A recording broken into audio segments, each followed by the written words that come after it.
Telangana Congress party నలుగురు అభ్యర్థులను ప్రకటించింది. నలుగురు అభ్యర్థులను మూడో జాబితాలో ప్రకటించింది. అటు నిజామాబాద్కు జీవన్ రెడ్డి, భువనగిరికి చామల కిరణ్ కుమార్ రెడ్డి, ఆ తర్వాత మెదక్కు నీలం మధు, ఆ తర్వాత సుగుణ అనేటువంటి మహిళను ఆదిలాబాద్ ఎస్టీ స్థానానికి ప్రకటించడం జరిగింది. దాదాపుగా మహిళా కోట ఇంకా భర్తీ అయిందా మరి? ఇద్దరికైతే ఒకటి పట్నం సునీత మహేందర్ రెడ్డికి ఒకటి, ఆ తర్వాత సుగుణ గారికి ఒకటి, రెండు దాదాపుగా భర్తీ అయిపోయినట్టుగా తెలుస్తా ఉంది. ఇక ఇదిట్లో ఉంటే మరో నలుగురు జాబితా రావాల్సినటువంటి అవసరం ఉంది.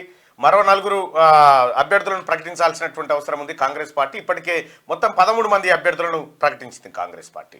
సో 13 మందిలో దాదాపుగా ఇటు వంశీచంద్ర రెడ్డి మొదటి పేరు మహబూబ్ నగర్ నుంచి, ఇక చేవెల నుంచి రంజిత్ రెడ్డి, ఆ తర్వాత పట్నం సునీత మహేందర్ రెడ్డి ఇక్కడ మల్కాజ్గిరి నుంచి ప్రకటించడం జరిగింది. ఇక నల్గొండ నుంచి రఘువీర్ రెడ్డి, ఆ తర్వాత భువనగిరి నుంచి చామల కిరణ్ కుమార్ రెడ్డి, ఆ తర్వాత నిజామాబాద్ నుంచి జీవన్ రెడ్డి.